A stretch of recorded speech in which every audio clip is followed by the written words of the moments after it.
আসসালামু আলাইকুম। Hello viewers, সবাই কেমন আছেন? আপনাকে স্বাগতম আমার রান্না আয়োজনে।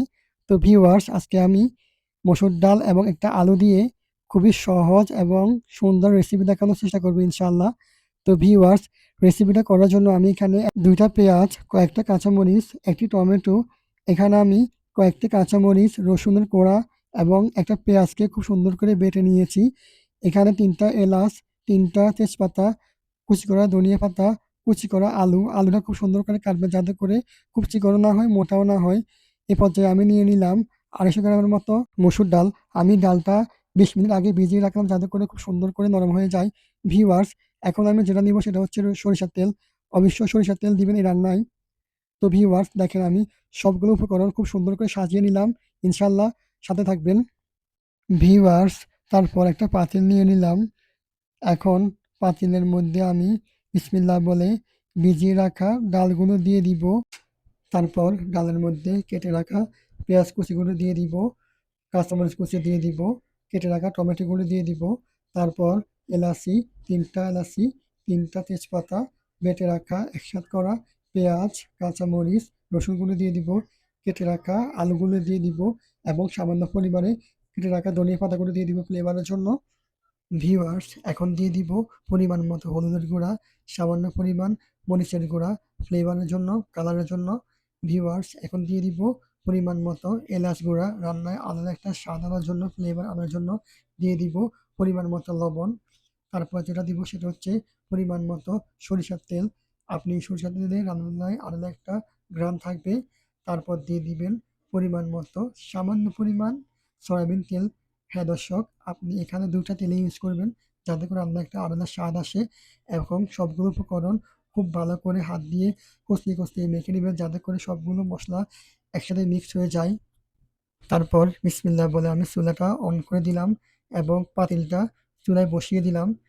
৫ মিনিটের জন্য আমি এই ডালগুলোকে বাফিয়ে নিব বা কষিয়ে নিব, যেটাই বলেন। তো ফিরে আসবো ৫ মিনিট পর ইনশাআল্লাহ, সাথেই থাকবেন। ভিউয়ার্স, ফিরে আসলাম ৫ মিনিট পর। মাশাআল্লাহ, দেখেন আমার ডালগুলো বাফ চলে আসছে এবং কষানো হয়ে গেছে।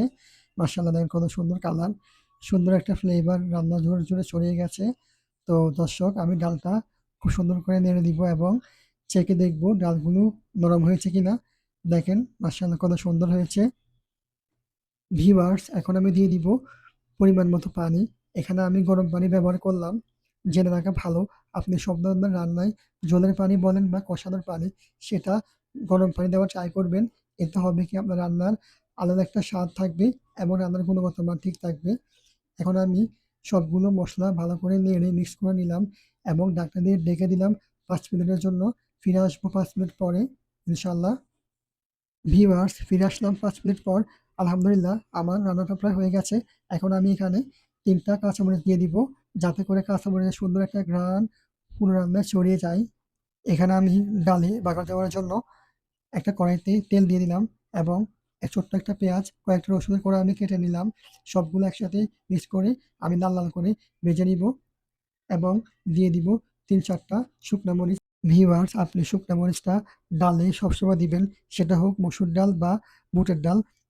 ডালে শুকনা মরিচ দিলে খেতে অনেক ভালো লাগে। দেখতেও ভালো লাগে, খেতেও ভালো লাগে। তো আমি সবগুলো একসাথে মিক্স করে লাল, লাল করে ভেজে নিব এবং নামিয়ে নিব।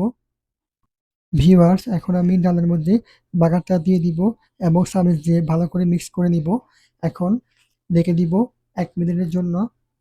১ মিনিট পর ঢাকনা তুলে আমি কেটে রাখা ধনিয়াগুলো দিয়ে দিব এবং ভালো করে সবগুলো ধনিয়া ডালের সাথে উল্টিয়ে পাল্টিয়ে মিক্স করে নিব। ভিউয়ার্স, আলহামদুলিল্লাহ, আমার রান্নাটা হয়ে গেছে। দেখেন মাশাআল্লাহ, মাশাআল্লাহ, দেখতে কতটা অসাধারণ হয়েছে। মাশাআল্লাহ। তো ভিউয়ার্স, আর দেরি কেন? অবশ্যই বাসায় ট্রাই করবেন এবং বলবেন কেমন হয়েছে। তো ভিউয়ার্স, আমিও খাবো একটু পরে, আমারও ক্ষুধা লাগছে অনেক। তো সবাই সুস্থ থাকবেন, ভালো থাকবেন আর অবশ্যই, অবশ্যই ফ্যামিলিকে নিয়ে হ্যাপি থাকবেন। তো কথা হবে অন্য কোনো ভিডিওতে, অন্য কোনো দিন, অন্য কোনো সময়। সে পর্যন্ত সুস্থ থাকবেন, ভালো থাকবেন।